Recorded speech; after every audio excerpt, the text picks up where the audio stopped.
شاید کسی بت کی مانند کھڑا تھا۔ جوائے سانس روکے اب بالکل اس کے قریب پہنچ چکی تھی۔ ہاتھ بڑھایا اور اس کی شرٹ کو پشت سے تھام لیا۔ رکو، خوفزدہ آواز میں کہا اور اس کی شرٹ کو پیچھے سے دبوچ کے کچھ اس طرح سے کھینچا کہ وہ لڑکھڑا گیا۔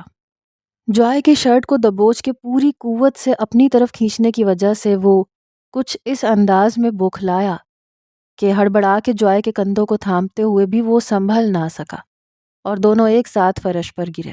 اس کے لیے یہ سب غیر متوقع تھا، اس لیے وہ جوائے کی یہاں موجودگی اور خود کو اس طرح بچانے پر حیرت زدہ اس کے چہرے کی طرف دیکھ رہا تھا، جو اب یوں زمین پر گرنے سے کراہ رہی تھی۔ تکلیف کے آثار کی وجہ سے ناک اکٹھی تھی، پیشانی پر لکیریں تھیں اور اوپر سے دران کا وزن۔ دران کی حیرت ایک دم سے غصے میں تبدیل ہوئی، پھر وہ ایک جھٹکے سے اس کے اوپر سے اٹھا۔ جوائے اس کے یوں اٹھتے ہی سر کو تھامے برق رفتاری سے اٹھی۔ سنو، رکو، کیا کرنے والے تھے تم؟ پاگل ہو کیا؟ کودنے جا رہے تھے؟ جلدی سے اٹھ کے وہ تقریباً بھاگتی ہوئی اب بالکل اس کے سامنے کھڑی تھی۔ ہاتھ ابھی بھی اس کی سر کی پشت کو سہلا رہا تھا، جہاں گرنے کی وجہ سے درد کی ٹیسیں اٹھ رہی تھیں۔ دران نے تیوری چڑھا کر ایک غضبناک نگاہ اس پہ ڈالی۔ یہ لڑکی دنیا میں موجود ان گنتی کے لوگوں میں سے تھی جن میں سے اسے ہمیشہ مثبت لہریں موصول ہوتی تھیں۔ وہ اس لڑکی سے کترانے لگا تھا۔ اس کی سوچ میں خود کے لیے بلا وجہ کی ہمدردی اس کی سمجھ سے باہر تھی۔ وہ اکثر اس سے ٹکرا جاتی تھی اور پھر اس دن میدان میں اسے پتا چلا کہ وہ جووت کی بہن ہے۔ جووت کو وہ انو کے چھوٹے بھائی کی وجہ سے پہچانتا تھا، لیکن آج وہ یوں اس کے پیچھے چھت پہ چلی آئے گی، یہ بات اس کی سوچ کے بالکل برعکس تھی۔ اب وہ اس میں بھی حیرت زدہ تھا کہ وہ لڑکی جان چکی ہے کہ وہ خود کو ختم کرنے کی غرض سے یہاں موجود ہے۔ جیسے ہی دران نے روبوٹ کی مانند پھر سے دیوار کا رخ کیا، جوائے نے لپک کے اس کے بازو کو دونوں ہاتھوں سے دبوچا۔ دران نے دانت پیسے ایک خون خوار نگاہ اس پہ ڈالی، پھر زور سے اپنے بازو کو جھٹکا، مگر وہ تو کسی چینگم کی طرح سے چپک گئی۔ کیوں مرنا چاہتے ہو؟ میں نہیں کرنے دوں گی تمہیں یہ۔ جوائے اس کے چھڑواتے بازو کے ساتھ جھول رہی تھی۔ دران کی رگیں غصے سے مزید ابھر رہی تھیں اور وہ تھی کہ اس کے غصے کی پرواہ کیے بغیر اس کو روکنے کی کوشش میں پھولی سانسوں سمیت سوال پہ سوال کر رہی تھی۔ ایسا کیا غم ہے؟ تم ایسے کیوں ہو؟ جوائے اس کا بازو کندھے سے تھوڑا نیچے سے تھامے آنکھوں میں جھانکتے ہوئے اسے آگے بڑھنے سے روک رہی تھی۔ دران نے ایک لمحے کے لیے گہری سانس لی، گردن کو خم دے کر اسے گھورا۔ آنکھوں میں عجیب طرح کی حیرت اور غصے کے آثار واضح تھے۔ چھوڑو مجھے، بھاری مگر ٹھہرے لہجے میں غرایا۔ اس سارے عرصے میں وہ پہلی دفعہ یوں جوائے سے مخاطب ہوا تھا۔ ایک لمحے کو تو اس کی آواز کے سحر میں وہ جکڑ ہی گئی، پھر سر جھٹک کے اس کی طرف متوجہ ہوئی جو اسے کھا جانے والی نگاہوں سے گھور رہا تھا۔ نہیں نہیں چھوڑوں گی، تم کود جاؤ گے، ڈھٹائی پن سے کہا۔ دران نے اپنی زندگی میں اتنی مضبوط لڑکی کبھی نہیں دیکھی تھی۔ وہ اتنا طاقتور تھا، جس زور سے وہ بازو جھٹک رہا تھا اسے تو لڑک کے ایک طرف گر جانا چاہیے تھا، مگر وہ چچڑی ہو کے چمٹی ہوئی تھی۔ دران کی آنکھوں کی پتلیاں مزید سکڑیں، جبڑے مخصوص انداز میں ایک دوسرے میں پیوست ہوئے۔ گہری بیزار سانس لے کر گردن موڑے گویا ہوا۔ ایکسکیوز می، تم ہو کون؟ میں جو بھی کروں یہ میری زندگی ہے۔ جھنجھلا کے بازو کو جھٹکا دیا، جس پہ وہ تھوڑا سا لڑکھڑائی مگر بازو پہ گرفت نہیں چھوڑی۔ ہاں تمہاری زندگی ہے، پر تم سے جڑے باقی لوگوں کا کیا؟ تمہارے پیرنٹس، تمہارے بہن بھائی؟ ہاں؟ جوائے نے ماتھے پہ بل ڈالے بڑے حق سے ڈپٹا۔ میں کہہ رہا ہوں مجھے چھوڑو۔ دران نے ایک ایک لفظ کو چباتے ہوئے غصے بھرے پھر سے وہی بات دہرائی۔ عجیب الجھن ہو رہی تھی، آخر کو وہ کیوں اس پہ مہربان تھی؟ اسے انو کے علاوہ خود پر مہربان ہر شخص سے الجھن ہوتی تھی۔ دیکھو، کسی لڑکی نے دھوکہ دیا ہے کیا؟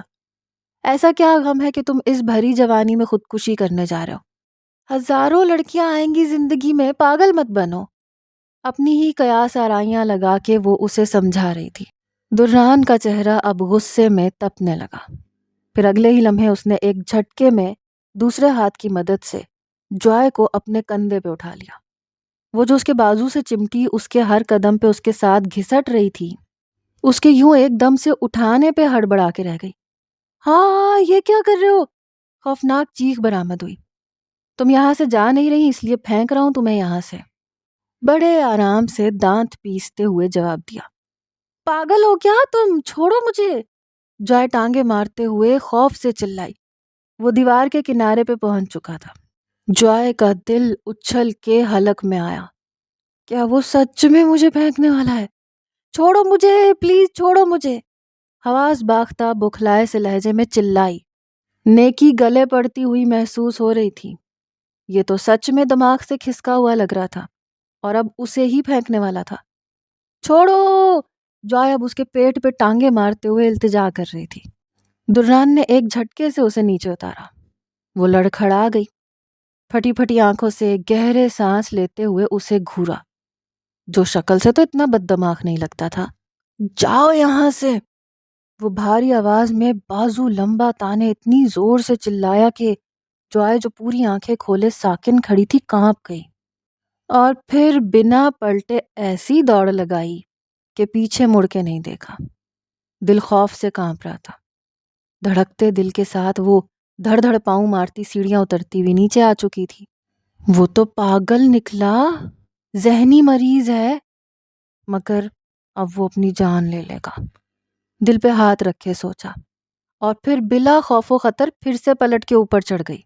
دروازے پر پہنچتے ہوئے قدم بمشکل تھامے، دروازے کا پٹ تھامے، پھٹی پھٹی آنکھوں سے وہ سامنے کا منظر دیکھ رہی تھی۔ وہ اپنے ہاتھ سے سیمنٹ کی بنی اینٹیں توڑ رہا تھا، ایک کے بعد دوسری، پھر تیسری، مگر وہ ایک ٹرانس میں یہ کرتا جا رہا تھا۔ ایک جنون سا سوار تھا شاید سر پر۔ جوائے نے قدم پھر سے چھت کی طرف بڑھا دیے۔ دران ہمیشہ کی طرح سارا غصہ اور تکلیف کا بدلہ ان اینٹوں سے لے رہا تھا کہ اچانک اسے احساس ہوا کہ وہ اکیلا نہیں ہے۔ ہاتھ رکے، پھر سامنے دیکھا۔ وہ ڈھیٹ لڑکی پھر سے اس کے لیے دنیا جہان کی ہمدردی چہرے پہ سجائے اس کے سامنے کھڑی تھی۔ کیا مسئلہ ہے اس لڑکی کے ساتھ؟ دران نے ابرو چڑھائے اس پر ایک خون آشام نگاہ ڈالی۔ اوہ گاڈ، شکر ہے وہ کودا نہیں۔ جوائے نے شکر ادا کرتے ہوئے بھرپور مسکراہٹ کا تبادلہ کیا۔ یہ پاگل ہے کیا لڑکی؟ ابھی میں نے اس کے ساتھ اتنا برا سلوک کیا، یہ پھر ڈھیٹوں کی طرح یہاں ہے۔ اس لڑکی کی ڈھٹائی پہ دران کا دماغ گھوم گیا۔ تمہارے ساتھ مسئلہ کیا ہے؟ کمر پہ دونوں اطراف میں ہاتھ رکھے وہ اب غصیلے لہجے میں اس سے سوال کر رہا تھا۔ جو مسکرا رہی تھی۔ وہ تو تمہارے ساتھ ہے، مجھے جاننا ہے کیا مسئلہ ہے، تم ایسے کیوں ہو؟ مسکراتے ہوئے پوچھا۔ ہاتھ کمر پہ باندھے وہ اب سب خوف ایک طرف رکھے ہلکا ہلکا جھول رہی تھی۔ وہ اس سے بات کر رہا تھا، ایسا لمحہ بھی زندگی میں آنا تھا۔ دل رقص کیوں نہ کرنے لگتا؟ اس وقت میرا مسئلہ تم ہو، اسی وقت یہاں سے چلی جاؤ، نہیں تو اسی اینٹ سے سر پھوڑ دوں گا تمہارا۔ دران نے جھک کے اینٹ اٹھاتے ہوئے دھمکی دی۔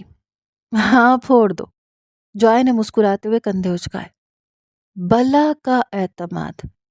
دران کی آنکھیں اس کے ارادے کی نفی کر رہی تھیں، اور وہ آنکھوں کو نہ پڑھ سکے یہ ہو ہی نہیں سکتا تھا۔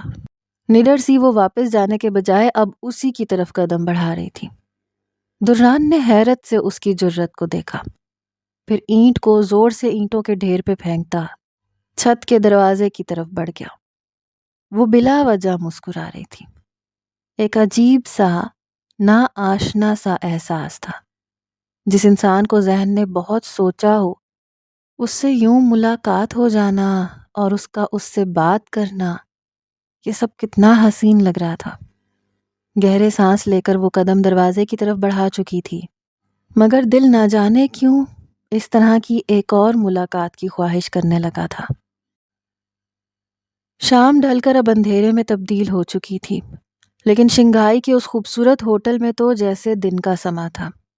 انر منگولیا کے لان کے فرش پر موجود سبز گھاس کسی قالین کی طرح معلوم ہوتی تھی، اور لان کے وسط میں موجود سوئمنگ پول اس بیش قیمت ہوٹل کی خوبصورتی کو مزید چار چاند لگا رہا تھا۔ یہ لان گولائی کی صورت میں تھا، جس کے چاروں اطراف خوبصورت چمکتی عمارت گھومتی تھی۔ ہاروے پروڈکشنز کی اس شاندار سنہری جوبلی کی تقریب میں ہالی ووڈ کے علاوہ بہت سے چینی فلم اسٹار اور فلم بینی سے تعلق رکھنے والے بہت سے لوگ موجود تھے۔ اسٹیفن کیلووین آج درانگ کی عزت کا جنازہ نکلتا ہوا دیکھنے کے لیے چین پہنچے تھے۔ دیدہ زیب، بیش قیمت جدید لباس اور میک اپ سے اٹے چمکتے چہرے آنکھوں کو خیرہ کر رہے تھے۔ ایک طرف موسیقی کا انتظام تھا، حسین گلوکارہ اپنی آواز میں چینی زبان کے کسی مشہور گیت کے جل ترنگ بجا رہی تھی، جس کی آواز لان کے ہر کونے میں گونج رہی تھی۔ سوئمنگ پول سے آگے اوپن بار تھا جہاں بیش قیمت مشروبات اور شراب کی ہر مہنگی قسم موجود تھی۔ سب لوگ جو درانگ کے لیے یہ مکمل منصوبہ بنا چکے تھے اب منتظر نگاہیں بار بار بیرونی راہداری کی طرف اٹھا رہے تھے۔ لمبی ڈرائیو کی راہداری ایک فرلانگ پر مشتمل تھی جو سیدھی لان کی طرف آتی تھی۔ پھر جیسے ہی دران کی آمد ہوئی، بہت سے چہروں پر موجود آنکھیں چمکی، لبوں پہ استہزائیہ مسکراہٹ امڈ آئی۔ ہلکے گرے رنگ کے ولیم بسپوک پینٹ کوٹ میں ملبوس، بالوں کو جیل کی مدد سے پیچھے سیٹ کیے، نکھرے رنگ و روپ میں وہ آج باقی دنوں کی نسبت مختلف مگر تباہ کن شخصیت کا مالک لگ رہا تھا۔ پینٹ کی ایک جیب میں ہاتھ ڈالے، چہرے پہ بلا کی سختی اور سنجیدگی سجائے، متوازن ڈگ بھرتا انل کے ہمراہ لان کی طرف بڑھ رہا تھا۔ انل کا چہرہ اس کی نسبت تھوڑا اضطرابی کا غماز بنا ہوا تھا۔ وہ مکمل طور پہ چاقو چوبند تھا۔ لان کے وسط میں کھڑے بروس اور ہاروے نے ایک ساتھ گہری سانس باہر انڈیلتے ہوئے سینہ چوڑا کیا۔ سو وہ آ گیا جس کا تھا انتظار۔ بروس نے آہستگی سے ہاروے کے کندھے پہ ہاتھ رکھے سرگوشی کی، بہت احتیاط سے۔ پتہ نہیں کیوں لیکن مجھے عجیب سا خوف آتا ہے اس سے۔ ہاروے نے بلا جواز ٹائی کی نوٹ درست کرتے ہوئے اپنا ڈر ظاہر کیا۔ پروسٹیٹیوشن فلم بینی اس کا سائیڈ بزنس تھا جو وہ غیر قانونی طور پہ چلا رہا تھا۔ سمگل کی ہوئی لڑکیوں سے بنائی گئی ویڈیوز ویب کی ہائی ریٹنگ میں آتی تھیں، اور بروس کا یوں بلیک مارکیٹ سے لڑکی منگوانا اور درانگ کے پاس بھیجنا، یہ سب عام بات ہونے کے باوجود اسے خوف تھا۔ یہ خوف شاید درانگ کے مضبوط کردار کی وجہ سے تھا۔ بروس اس کے خوف پر دانت پیستا ہوا چڑ کے آگے ہوا۔ تم اس کے چہرے کے روب سے خائف ہو جو فقط ڈرامہ ہے اس کا۔ ڈرو مت، کچھ کام یہ کرے گی اور باقی لیزا، اور آج پھر تم دیکھو گے درانگ کی full of romance film. Bruce نے ایک چھوٹے سے پیکٹ کو لبوں کے پاس لا کر چومتے ہوئے کمینگی سے کہا، میں بےتاب ہوں اس فلم کو دیکھنے کے لیے۔ ہاروے نے خود کو ریلیکس ظاہر کرنے کے لیے چہرے پہ مسکراہٹ سجائی۔ وہ تمہاری لیزا کہاں رہ گئی ہے، پہنچی کہ نہیں؟ ہاروے نے ہاتھ میں پکڑا گلاس لبوں کو لگایا۔ او اچھا یاد دلایا تم نے بھی، ابھی فون کرتا ہوں شیون کو۔ بروس نے فوراً بھویں اوپر اٹھائیں اور پھر جیب سے موبائل نکال کے اس پہ نگاہیں جما دیں۔ سر اوپر اٹھاؤ۔ لڑکی نے اس کی تھوڑی کے نیچے ہاتھ رکھے جوائے کا چہرہ ایک جھٹکے سے اوپر اٹھایا۔ جیسے ہی چہرہ اوپر اٹھا، جوائے نے سامنے پوری دیوار میں نصب آئینے میں خود کو دیکھا۔ لڑکی نے اس کا پورا نقشہ بدل کے رکھ دیا تھا۔ اب ہیئر اسٹائل بنانے کے بعد وہ میک اپ کو آخری ٹچ دے رہی تھی۔ اتنے میک اپ میں وہ حسین تو لگ رہی تھی لیکن اپنی عمر سے کہیں زیادہ بڑی دکھائی دے رہی تھی۔ نکلی لمبی پلکیں، جیل سے کھینچ کر بالوں کا بنایا گیا جوڑا اور گہرے میرون رنگ کی میکسی، یہ زیب تن کیے وہ اب خود کو دیکھنے کے بجائے کنکھیوں سے سامنے پڑے سامان میں نیل فائلر پر نگاہ جما چکی تھی۔ یہ لمبائی کے رخ بنا ایک کمرہ تھا جہاں ایک طرف کی پوری دیوار میں شیشہ نصب تھا اور سامنے بنی شیلف پر ان گنت میک اپ کی چیزیں بکھری ہوئی تھیں۔ اس کے ساتھ والی نشست پر ایک اور لڑکی کو تیار کیا جا رہا تھا۔ یہ جگہ اس زندہ لاشوں کے قبرستان سے یکسر مختلف تھی۔ وہاں لڑکیوں کو جانوروں کی طرح بوسیدہ کپڑوں اور 2 وقت کے کھانے پہ رکھا ہوا تھا، لیکن یہاں دنیا کا ہر قیمتی سامان موجود تھا۔ اسے یہاں آنکھوں پر پٹی باندھ کر لایا گیا تھا اور یہاں آ کر آنکھوں سے پٹی کھولی گئی تھی۔ غسل، ویکسنگ، میک اپ، سب یہاں موجود لڑکیاں زبردستی کر رہی تھیں۔ پہلے پہل اس کی مزاحمت پر انہوں نے کوڑے مارنے کی دھمکی دی۔ یہ بڑے ڈیل ڈول کی لڑکیاں مردوں سے کم ظالم نہیں تھیں۔ بات بات پر اتنی سختی سے چہرہ ہاتھوں میں دبوچ رہی تھیں کہ جوائے ہاتھ بندے ہونے کی وجہ سے تڑپنے کے علاوہ اور کچھ نہیں کر پا رہی تھی۔ میک اپ سے پہلے کپڑے پہناتے ہوئے اس کے ہاتھ کھول دیے گئے تھے اور وہ تب سے چپ چاپ کچھ تلاش کر رہی تھی۔ سامنے بکھری ہوئی چیزوں میں پڑا نیل فائلر بار بار اس کی اٹھتی نگاہوں کی زد میں تھا۔ جو لڑکی اسے تیار کر رہی تھی متواتر دوسری لڑکی کے ساتھ باتوں میں مگن تھی۔ وہ دونوں چینی زبان میں پتہ نہیں کیا باتیں کرتے ہوئے ان دونوں کو تیار کر رہی تھیں۔ اس کے ساتھ والی نشست پہ موجود لڑکی اس کی طرح سہمی ہوئی نہیں تھی۔ وہ پر اعتماد انداز میں تیار ہو رہی تھی۔ اس کو تیار کرنے والی لڑکی اب بار بار کچھ اٹھانے کی خاطر دوسری طرف جا رہی تھی۔ اس کے ساتھ والی نشست پر موجود لڑکی اب مکمل طور پر تیار تھی۔